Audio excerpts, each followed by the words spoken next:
you're still here. And you get another chance this day to do better and be better. Another chance to become more of who you were created and what you were created to fulfill.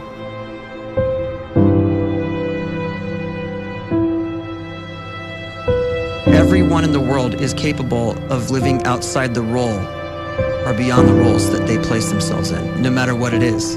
You're not just a dad, you're not just a banker, you're not just a brother or a son or a convict. It doesn't matter. Like, everyone is bigger, much bigger, infinitely bigger than the roles they place themselves in, and is capable of reaching potential greater than anything they could imagine.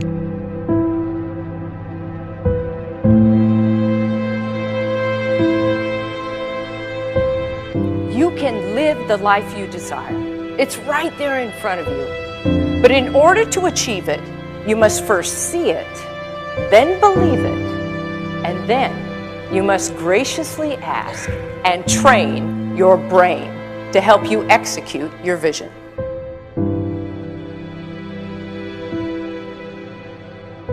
So when you start to focus and you delete distraction from your life, and you start to get seriously invested in doing one thing staggeringly well, and you practice that one thing over and over, a term to think about is mundanity.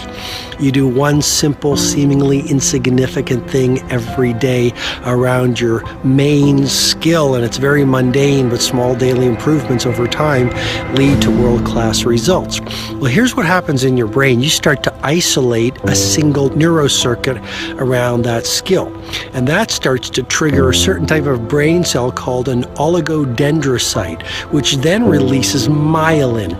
Myelin is a fatty tissue that starts to wrap around that single neurocircuit related to that main skill you've been practicing. And when myelin starts to wrap around the brain circuit, what happens is you have accelerated learning times, you can see more quickly, heightened perception, and you'll learn more quickly. And that is really the quote-unquote secret of the great producers. It's not a result of some natural gift, but their daily practice, their relentlessness and their grit, their work ethic, and their singular focus and sacrifice.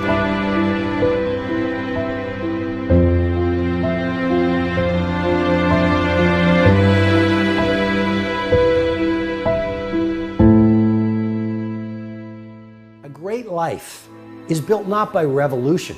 A great life is built by evolution. Small and steady wins the race. What you do every day is far more important than what you do once every decade. I want you to really think about that idea. What you do every day is simply your life in miniature. And as you live every single day, so you're crafting your life.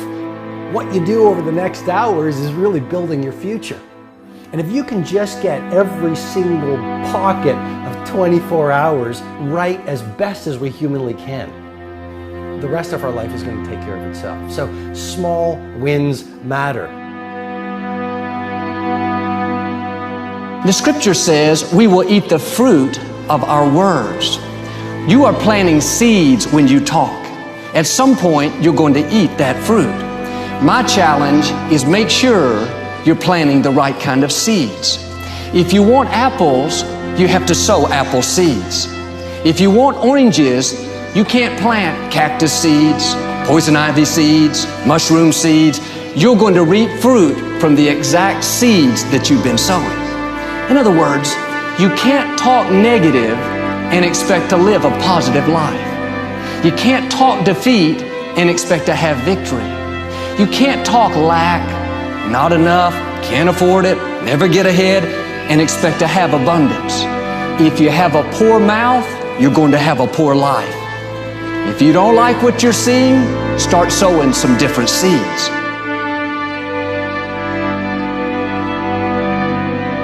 We may not realize it, but we're always feeding ourselves.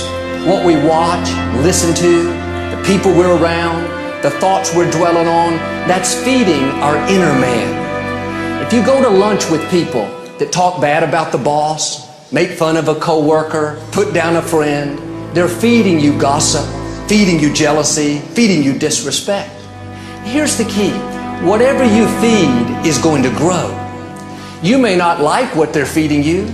You're a nice person, but if you continue to hang around them, before long, you'll be gossiping, you'll be critical, you'll be disrespectful. Why? Because you kept feeding the wrong things.